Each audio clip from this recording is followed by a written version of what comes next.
My name is Robert Mahler. I'm from the Polish Center of Mediterranean Archaeology, University of Warsaw.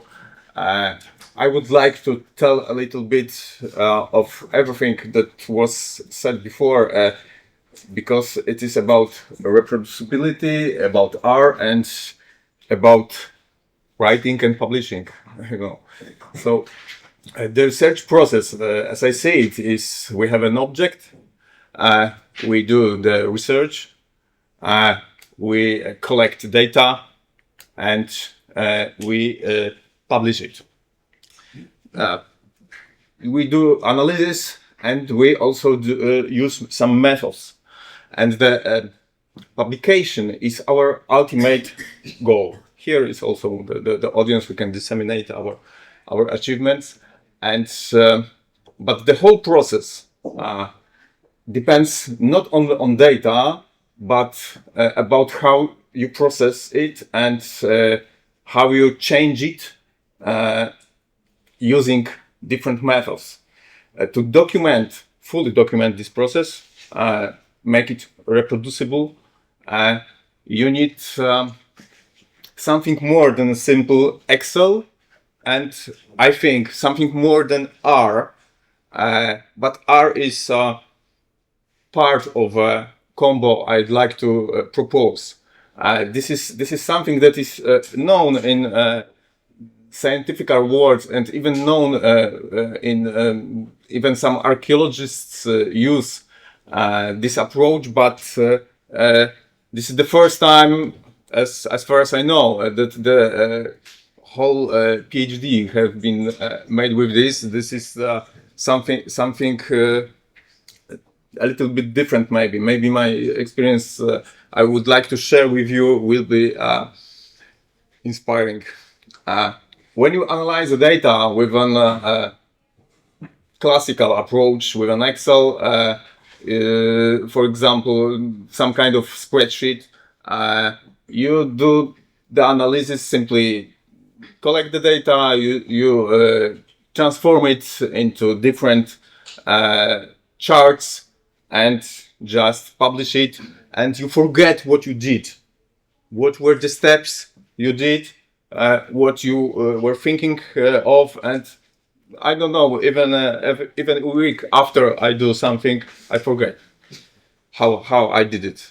So when the data is cleaned, it is never finished. Cleaning is never finished.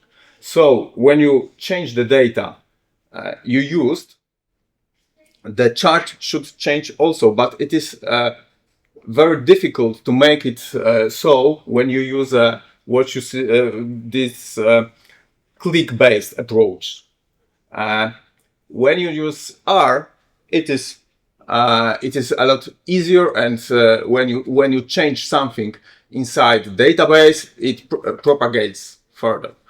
But as you can see here, to change anything, you have to edit it inside this small calculation.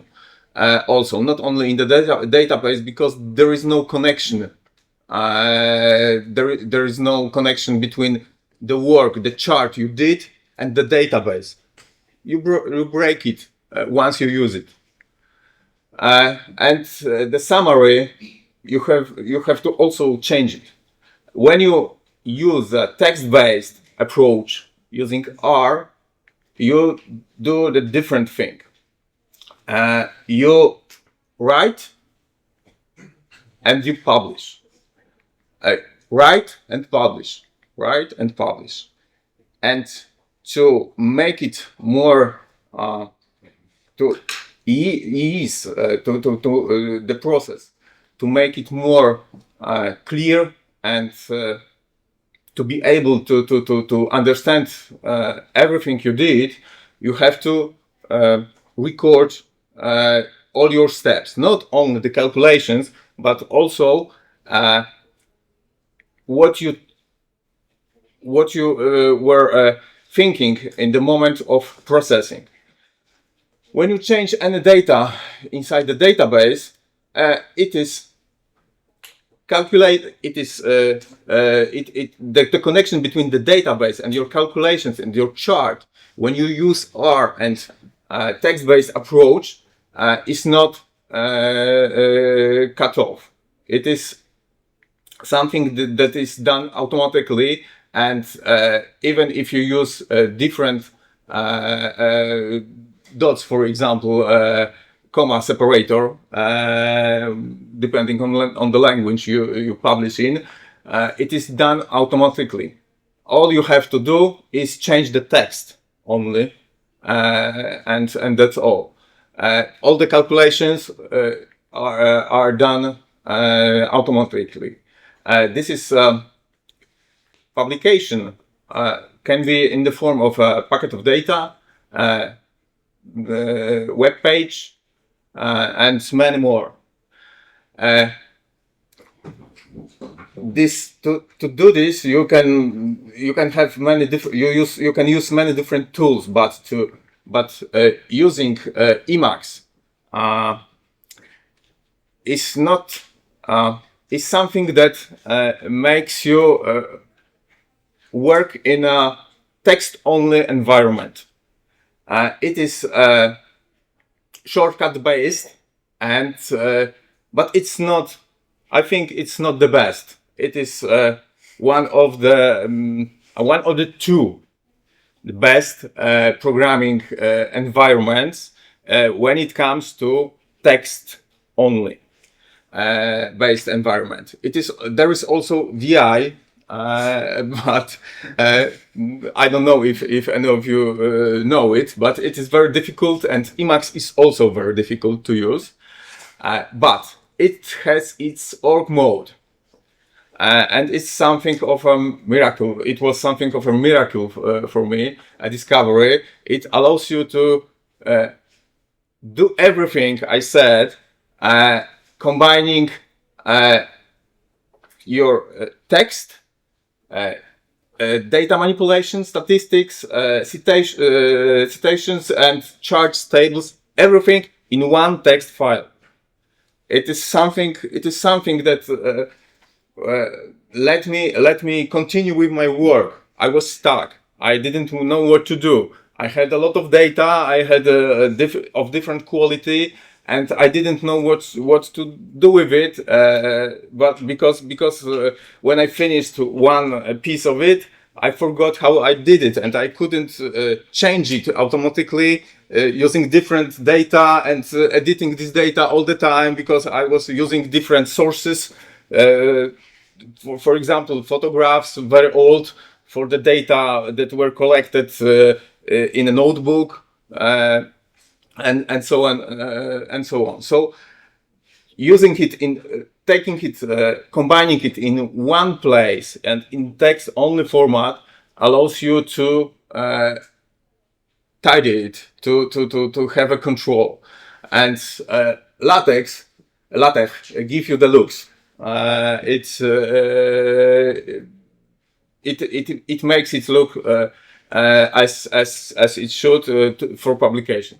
This is an Emacs session with org mode installed, and it is outlining functionality that is very, very usable, and it is very clear and strict environment for writers. Really, you can be writer, and using simple conventions, you can do everything with it. You can fold these paragraphs, subparagraphs, and so on, so on. You can fold everything. You can go through the trees and so on, so on. It is very easy to jump from one place to another to make some markers, mark points, and so on. Then you have this Babel functionality, which allows you to incorporate any scripting language into the text.